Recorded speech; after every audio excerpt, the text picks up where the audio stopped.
Hello all, welcome to People's TV. In this video, we will know about basic elements of buildings with the help of examples.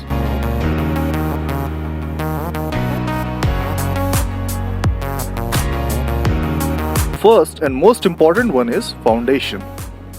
Building activity starts with digging the ground for foundation and then building it. It is the lowermost part of the building. It transfers the load of the building to the ground. Its main functions and requirements are: it distributes the load from the structure to soil evenly and safely.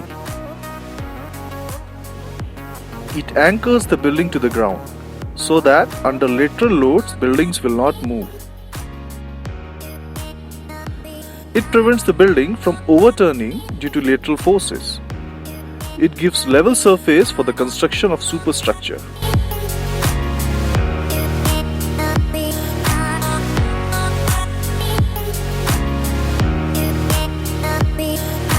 After foundation comes plinth.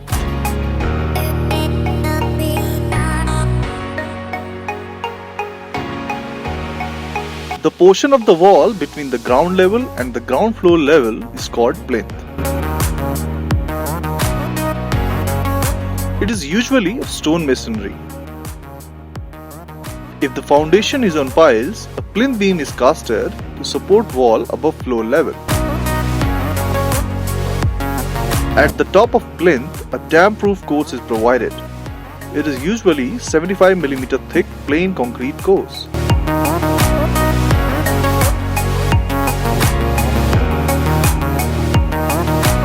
The function of the plinth is to keep the ground floor above ground level, free of dampness. Its height is not less than 450 mm. It is required that plinth level is at least 150 mm above the road level, so that connections to underground drainage system can be made.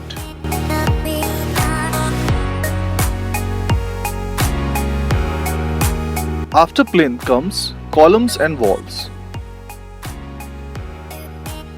The function of columns is to transfer load of the structure vertically downwards to transfer it to foundation. In other words, a column is a compression member. Columns are frequently used to support beams or arches on which the upper parts of the walls or ceilings rest. In architecture, column refers to such a structure element that also has a certain proportional and decorative features. A column might also be a decorative element not needed for structural purposes. Many columns are engaged, that is to say, form part of a wall. Walls can be load-bearing and non-load-bearing as well. Load-bearing walls do the same work as columns do. Non-load-bearing walls performs the following functions also. It encloses building area into different compartments and provides privacy. It provides safety from burglary and insects. It keeps the building warm in winter and cool in summer. When walls are done, then comes sills, lintels and chhajjas. A window frame should not be directly placed over masonry. It is placed over 50 mm to 75 mm thick plain concrete course provided over the masonry.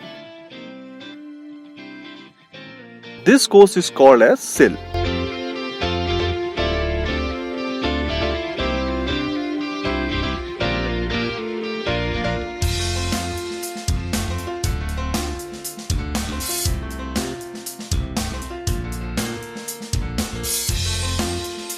Lintels are the RCC or stone beams provided over the door and window openings to transfer the load transversely, so as to see that door or window frame is not stressed unduly.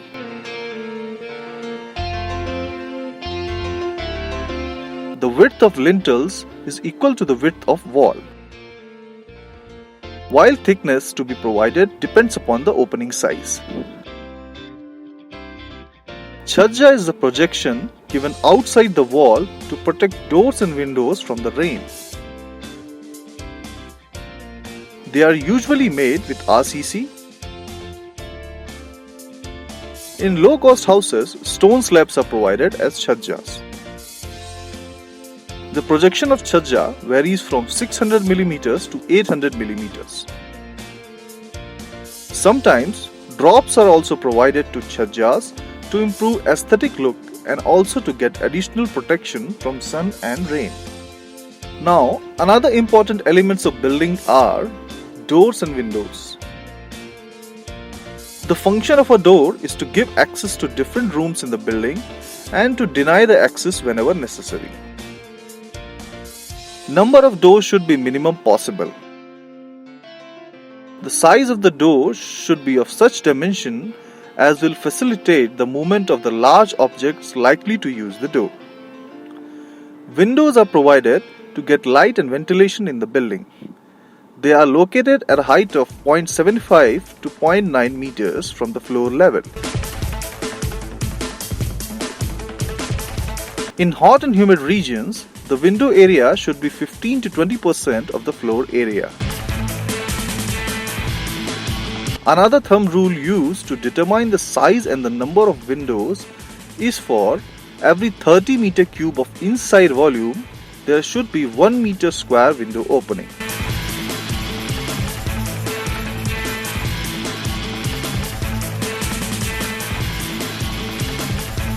Now when doors and windows are fixed, we move on to the other element, that is floor. Floors are the important component of a building.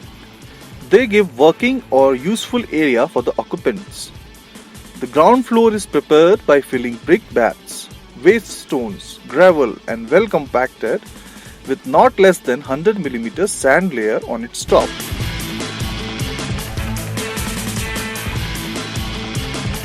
A lean concrete of 1:4:8, 100 mm thick is laid.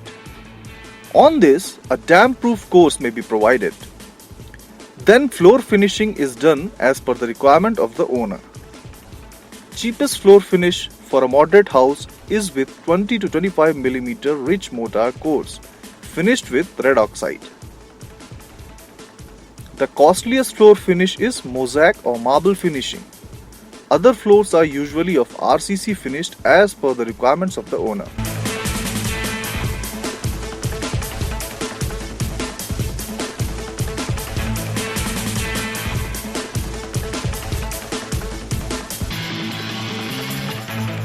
Another important element is roof. Roof is the topmost portion of the building which provides top cover to the building. It should be leak-proof. Sloping roof like tiled and AC sheet give leak-proof cover easily. But they do not give provision for the construction of additional floor.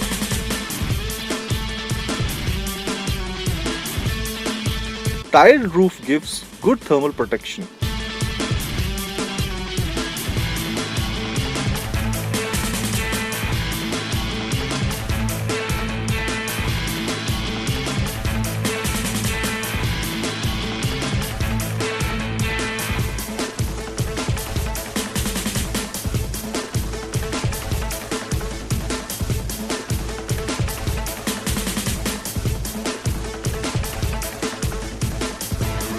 Flat roofs gives provision for additional floors. Terrace adds to the comfort of occupants. Water tanks can be easily placed over the flat roofs.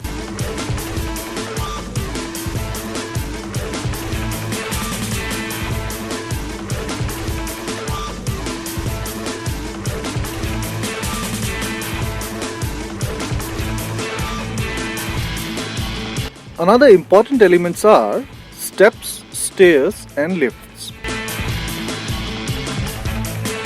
Steps give convenient access from ground level to ground floor level. They are required at doors in the outer wall. 250 to 300 mm wide and 150 mm rise is ideal size for steps. In no case the size of two consecutive steps be different. Number of steps required depends upon the difference in the levels of the ground and the floor. The stairs give access from floor to floor.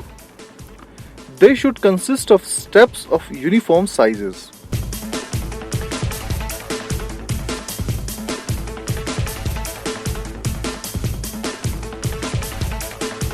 In all public buildings, lifts are to be provided for the conveniences of old and disabled persons.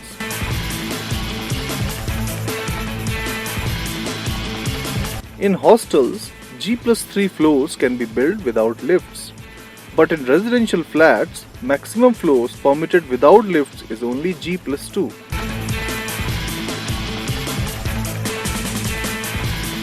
Lift is to be located near the entrance.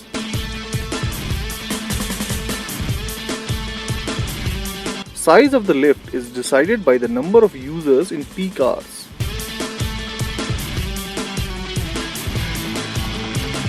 Lifts are available with capacity 4 to 20 persons.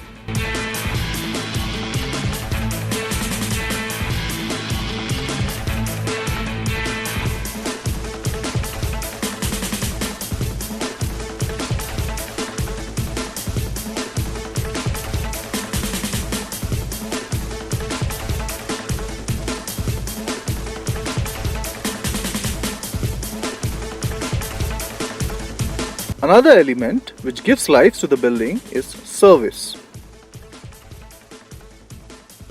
Major building services are water supply, sanitation and drainage works, electrical supply work and the construction of cupboards and showcases.